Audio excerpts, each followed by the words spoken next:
What if you could double your language model's speed without buying a new graphics card?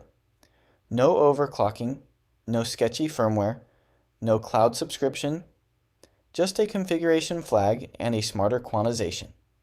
That is exactly what we found when we benchmarked 3 variants of Google's Gemma 4 12 billion parameter model, isolating 2 specific optimizations: multi-token prediction, or MTP, and Quantization-Aware Training, or QAT.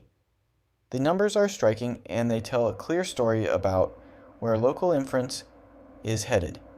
All 3 share the same foundation: Gemma 4 12 billion, Google DeepMind's dense, instruction-tuned model with a 256,000 token context window and hybrid attention. The differences are purely in quantization and speculative decoding. Variant 1 is the QAT variant, Unsloth Dynamic Q4 KXL, trained with Quantization-Aware Training, running with MTP enabled.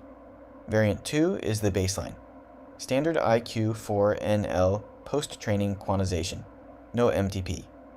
Variant 3 bridges them, same IQ4NL quantization, but with MTP turned on.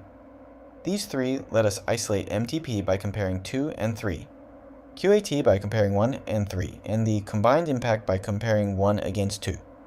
All tests ran on the same machine, a Ryzen 7 processor with an RTX 4070 Ti Super, using identical llama.cpp settings across all 3 runs.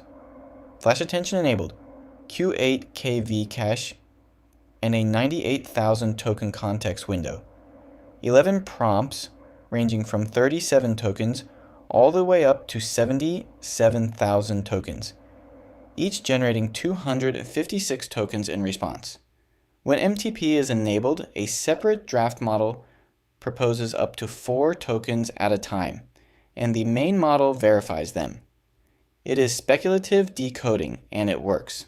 Now, generation throughput. This is where everything changes.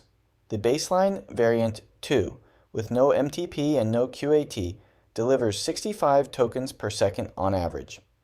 Respectable for a 12 billion parameter model on a consumer GPU. Enable MTP and you jump to 133 tokens per second. That is a 2.04 times speedup from a configuration flag alone. Add QAT on top and you reach 149, another 12% gain, for a combined 2.29 times over the baseline. The MTP speedup holds across all prompt lengths. At short prompts under 100 tokens, MTP delivers 2.14 times the throughput. At medium prompts around 2,000 tokens, it is 2.18 times. At long contexts of 17 to 25,000 tokens, it moderates to about 1.75 times, and at the extreme, a 77,000 token prompt, MTP still gives you 1.7 times the speed. It never drops below that. Meanwhile, QIT's advantage actually grows with context length. At short prompts, it adds about 12%. By the time you reach 77,000 tokens, QAT is worth 22% on top of MTP. The longer your context, the more QAT matters. Prompt processing speed tells a different story. All 3 variants process prompts at roughly 1,800 tokens per second. The differences are within 3%, which is measurement noise for a single run benchmark. This makes sense. MTP speculative decoding only kicks in during token generation, not during prompt ingestion. The full 98,000 token prompt takes about 36 seconds to process regardless of which variant you choose. MTP and QAT do not touch prompt processing at all. VRAM usage is surprisingly flat across all 3 variants. Variant 2, the baseline, uses about 8,500 megabytes. Variant 3 with MTP uses 9,300 megabytes, an increase of about 776 megabytes for the draft model.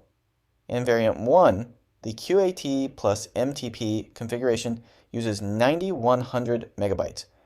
That is actually 200 megabytes less than the non-QAT MTP variant, despite being 12% faster.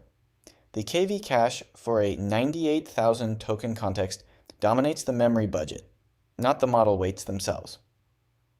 All three variants fit comfortably on any 12 gigabyte graphics card. On an 8 gigabyte card, you would need to drop to around 50,000 tokens of context, but the model still fits.